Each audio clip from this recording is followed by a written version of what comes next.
Hey, what's up, guys? Working on the black E46 today. Just finishing up the M52 swap in the car. So you'll see a video on that. I don't know if this will be out before or after, but as we're about ready to put the car on the ground, I wanted to go over the new shocks with you guys. I have them installed on this side. These the Coilovers Neomax two-ways, front and rear. Check them out. External reservoir is pretty sweet. So what I'll do is I'll flip the camera around and show you guys them over on the workbench. So I borrowed this table from work. You know, usually I'm working on the ground or something. But this has been kind of nice to have. So these are the Coilovers Neomax two-ways. I previously had the Silver single-ways. These are digressive.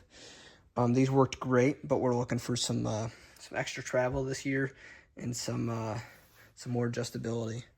So I'll kind of go over the fronts, and then I'll go over the rears with you guys. So I had these front shocks in the car for 2 seasons, 22, 23, and now it's 24. So 2 seasons I ran these. These are 12K Swifts up front. I believe this is a 6-inch spring. And so I measured this before, but I believe this shock had about 4 inches of travel, and this one has 6 now. So the differences between these, obviously the adjustability between the two-way and the single-way. When you twist the knob on the single way, it adjusts rebound and compression at the same time simultaneously. Now we can adjust it individually. So I believe these have 40 points of adjustment for compression and 24 for rebound, maybe 30. I'll have to check it out. So we actually went up this year. We went up to a 14K spring. Like I said previously, we ran a 12K. So the 14K, the reasoning I did that, M52's iron block, it should be a little bit heavier, and I just felt like it was probably necessary for what we want to do. A lot of people with JZs run like 16K or 18K in the front of these cars, which is incredibly stiff. We don't need that, but 14K should be a good ratio for us, and we might actually swap in. Don't mind my stuff on the ground. No, not that drawer right here.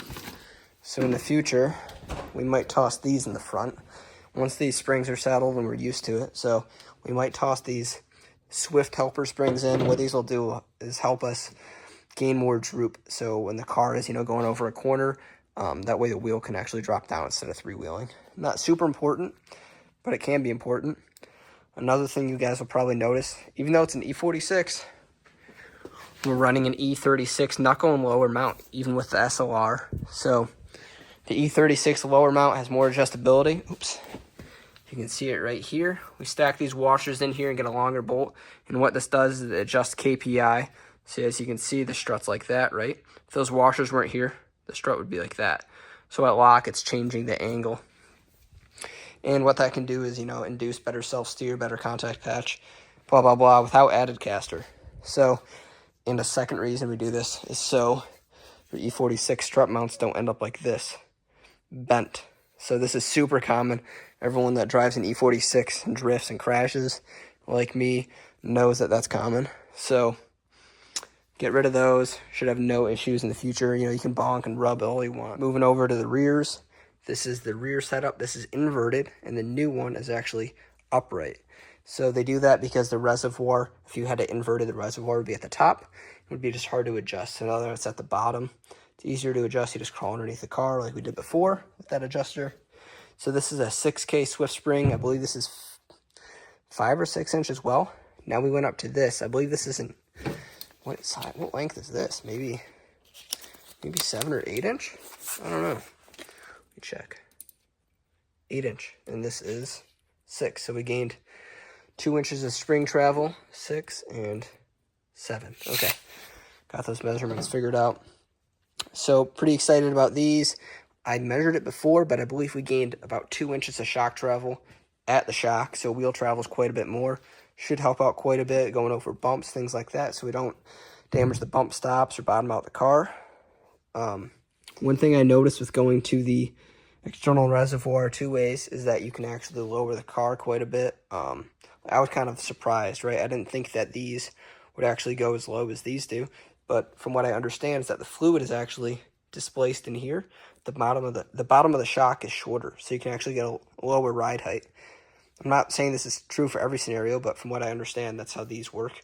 So I can get to the same ride height I was before with more shock travel, which is super beneficial. A lot of people disagree and say that the car is still too low and it needs anti-squat. But I'll take a cool look and a bit of a low ride height for I'll get rid of anti-squat. I mean, that's the way it goes. Sometimes you gotta compromise. But overall, pretty stoked with the shocks. I've been running silver since 2019. The guys over there, Will and Anthony, are great to work with. Just give them a call and they answer the phone, and you can order exactly what you want, and they'll build you what you want. Some other companies out there won't do that. You know, they have their specifications. They have what they want to do. But Silvers has no issues building anything custom. And like I said, you can call them, and they answer the phone, which is pretty nuts nowadays. Usually you have to email everyone. It's kind of a pain. But super stoked to get these on the car. I'm going to do some quick measurements and make sure that the ride height set the same. And once the springs are settled, I'll probably have to go back and adjust it one more time. But that's not a big deal. I'm trying to think of anything else on these shocks that I'm forgetting. That's some good information. Oh, you hear a lot of people online talking about true coilover not being as good as divorced. That's why there's chocolate and vanilla. You know, there's two different flavors. I enjoy them a lot. What it does is it adds an upper control arm in the rear if you want. Like, let me flip the camera. Run a NERP upper control arm on this with adjustability. So if you see way in there, I have an adjustable Heim joint, and I can add, I can decrease toe and add track width and do whatever I want. I notched the frame right here, so it clears. What that does is that you can pretty much put the car as low as you want and add as much toe in as you want. So I believe I run this car pretty low, and I can get between a 1/4 inch to 1/2 inch worth of toe in without really trying. I could probably get more if I extended those arms. So that's a huge benefit. Here is the two-way installed. You can see they go pretty darn low. That's a pretty big gap here. So you can lower them even more. I set them to the same ride height I was at before, but everything checks out. Got the shocks adjusted to where the camber adjusted to where they were before. This is still a single way on this side. Here, I'll show you guys the single way on this side as well. So this is the inverted setup. You can see I've rubbed this away quite a few times from tires. This is inverted. The inverted uses a 14mm shock shaft, while the upright uses a 20mm, so it should be a little bit stronger. I'm not really worried about that, but it is nice to have.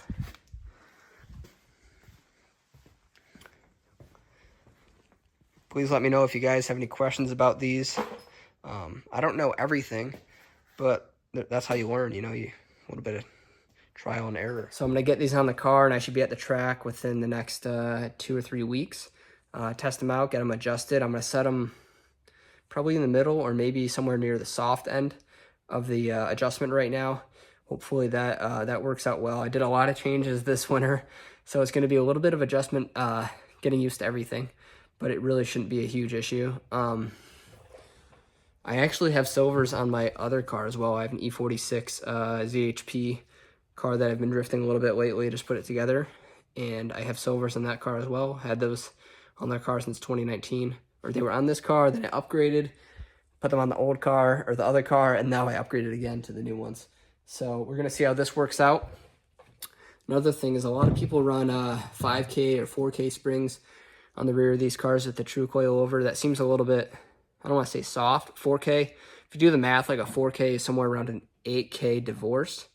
So that's a really soft spring. I don't really know if it's necessary unless you had a ton of shock travel. But it just depends if you're going to use it or not. So I'm pretty happy with the 6Ks. They've been good for the past 4 or 5 years. So I'll film a video or B-roll when I have everything installed, and we'll go from there.